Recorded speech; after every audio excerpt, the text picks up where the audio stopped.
There are about 3,000 billionaires in the world, which some would say is about 3,000 too many. But despite their small numbers, this persecuted minority, as Elon Musk describes himself, are using about as much of the Earth's most precious resource as 3 billion regular people.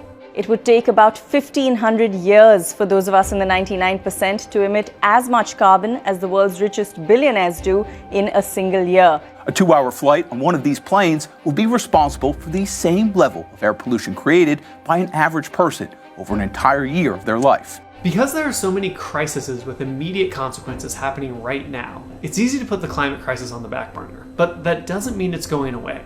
And the current people bankrolling our current situation are overwhelmingly responsible for the negative effects of climate change we'll see in the future.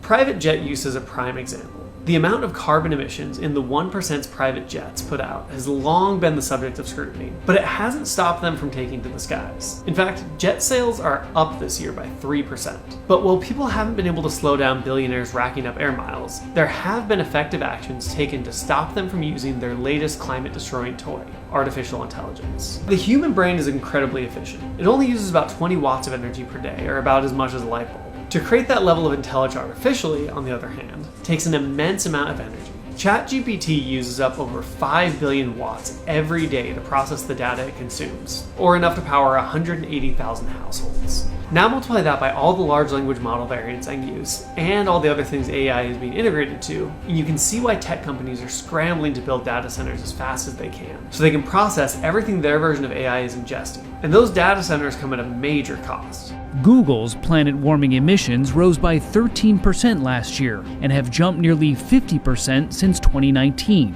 Data centers use a lot of water.